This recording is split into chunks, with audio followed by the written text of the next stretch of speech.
The hearse will be brought from Northolt Air Force Station along the A40 highway that leads into London. It will approach central London through known landmarks such as Bayswater Road along Hyde Park, then past Oxford Street and then along Park Lane with Hyde Park again to the side, and then approach Wellington Arch here. From Wellington Gate, the hearse will turn the corner right here into the Duke of Wellington Place and then down Constitution Hill past the Constitution Gate. And this was a memorial erected to honor soldiers from the Commonwealth countries, then a part of the British Empire, who died fighting in the world wars.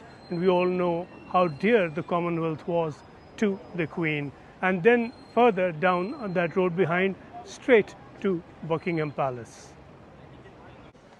Through what will no doubt be a sea of mourners, the hearse will be brought down the Mall to Buckingham Palace behind to lie in state in the ballroom at the palace.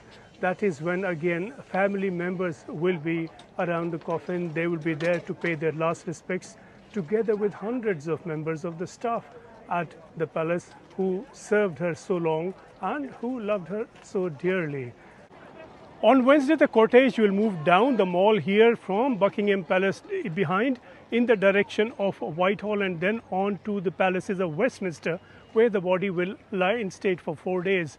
This is where crowds had thronged the occasion on the Platinum Jubilee celebrations of the Queen, hundreds and thousands of them full on this Mall. And of course, they stood here to get a glimpse of the Queen, who came out on the balcony despite ill health. People were waiting to get a sight of her. And of course, she was so keen to see everyone and greet everyone as she did.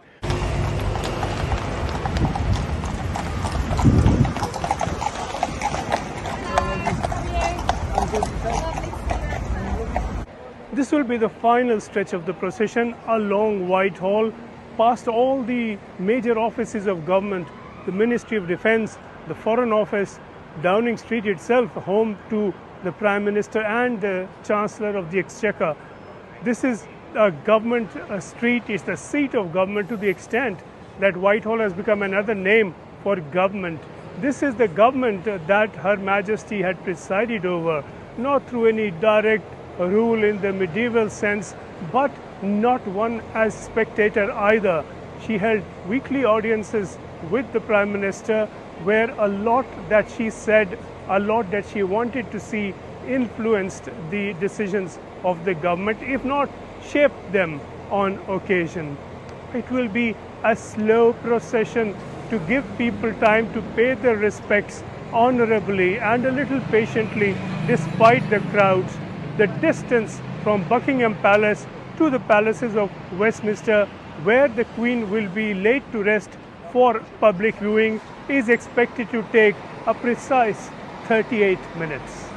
This here behind me is Westminster Hall, where the procession from Buckingham Palace will end up on Wednesday afternoon.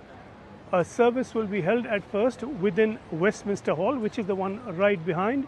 That will be attended by King Charles and members of the royal family and of course senior members of the government.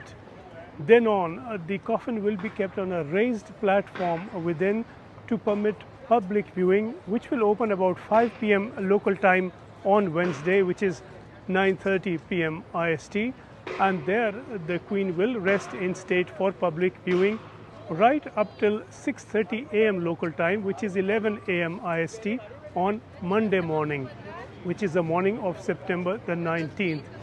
Hundreds of thousands are expected to pay their respects to the Queen over this period, with long queues, with many expected to stay in those queues and to mark their place in them overnight. And it is after 6:30 a.m. on the morning of the 19th, which is 11 a.m. IST, that the body will be taken then on to Westminster Abbey right across the road for the state funeral ceremony.